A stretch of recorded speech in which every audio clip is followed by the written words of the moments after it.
Semua mesti bertobat. Mengembalikan cita-cita kemerdekaan kita yang terumuskan dalam Pancasila, yang terumuskan di dalam Undang-Undang Pembukaan Undang-Undang Dasar 45. Itu pertobatan nasional. Tapi dasarnya adalah pertobatan batin. Memuliakan Allah dan membaktikan hidup bagi Tuhan. Selamat pagi, selamat datang Bapak Kardinal Ignatius Suharyo, selaku Uskup Keuskupan Agung Jakarta, Romo Samuel Pangestu, selaku Vikaris Jenderal Keuskupan Agung Jakarta, Romo Thomas Ulut Ismoyo, selaku Wakil Sekretaris Keuskupan Agung Jakarta, dan Romo Hani Rudi Hartoko, selaku Pastor Kepala Gereja Katedral Jakarta. Gaya hidup yang dilandaskan iman. Maksudnya begini, saya mungkin pakai bahasa ini ya, bahasa surga ya.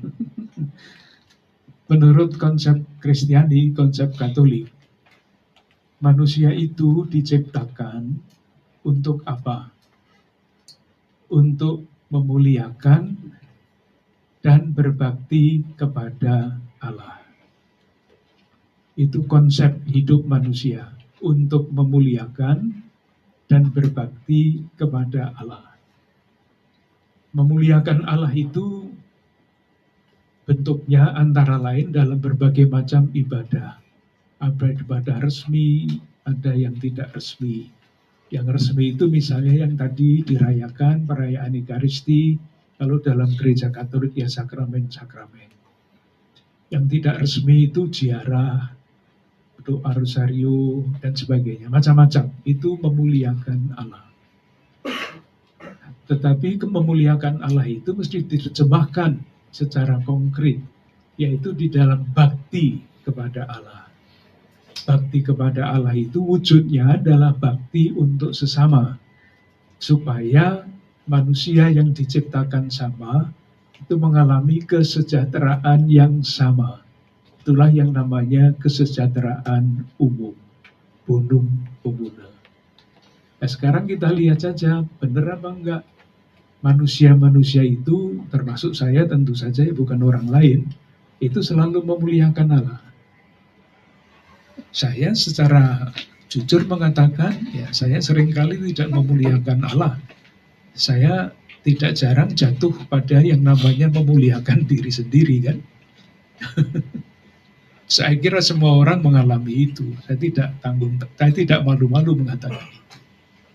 Nah, ketika orang tidak memuliakan Allah lagi, hal yang merupakan tujuan dari ciptaan, dia harus membelokkan kembali, meluruskan kembali jalannya. Itulah pertobatan rohani batin, karena itu urusan saya dengan Allah. Nah, kemudian ketika manusia mesti berbakti kepada Allah, baktinya itu kan harus konkret ya. Jadi misalnya siapapun yang berada di dalam posisi katakanlah jabatan suatu lembaga, kalau dia diberi kesempatan untuk menjabat, harapannya tidak menduduki jabatan. Jabatannya diduduki, kursinya diduduki, enak sekali duduk di kursi itu. Tetapi mengemban amanah. Beda. Ketika saya menduduki jabatan itu, watak saya menggunakan jabatan itu kepentingan saya sendiri. Tetapi ketika saya memangku jabatan, beda. Jabatan itu saya pangku untuk kebaikan bersama. Nah, kalau sekarang kita membaca berita-berita, melihat televisi hari-hari ini, sudah sekian kali kita membaca berita bupati ini ditangkap KPK, gubernur itu, dan sebagainya. Ini kan artinya jabatannya tidak untuk mewujudkan kebaikan bersama. Nah, dia harus bertobat. Maka beberapa waktu yang lalu, ketika sedang ramai-ramai akhir bulan Agustus, saya memberanikan diri untuk mengatakan bangsa ini membutuhkan pertobatan nasional. Semua mesti bertobat.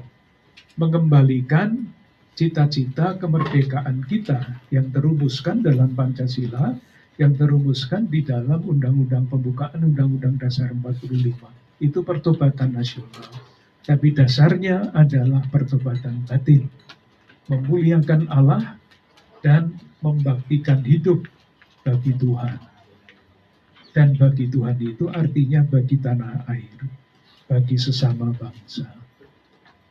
Nah, sekarang ini yang sedang digalakkan tahun depan, tahun 2026, Keuskupan Agung Jakarta memberi perhatian pada yang namanya tanggung jawab untuk menjaga lingkungan hidup. Maka ada yang namanya pertobatan ekologis, itu yang akan terus didengungkan. Pertobatan ekologis itu isinya macam-macam yang pernah dilakukan. Susahnya atau sayangnya itu sekarang dilupakan. Salah satu bentuk pertobatan ekologis, misalnya ketika seseorang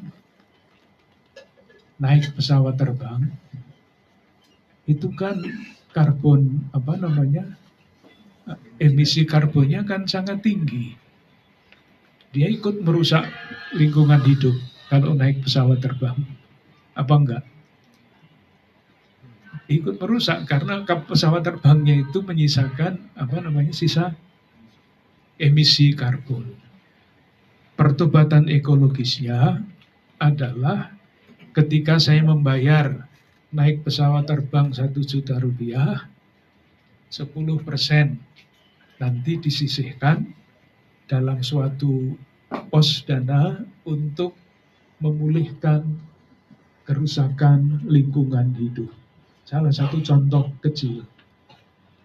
Atau kalau saya biasanya makan, kalau tidak enak dibuang, sampah makanan itu di Indonesia kan besar sekali. Pertobatan ekologis artinya saya sekarang sebagai yang sedang bertobat, kalau ambil makanan ya jangan semau-mau matanya, tetapi diambil secukupnya supaya tidak menyisakan sampah. Itu pertobatan ekologis. Kalau saya belanja dari rumah membawa tas sendiri, tidak usah memakai plastik dan sebagainya. Macam-macam hal kecil.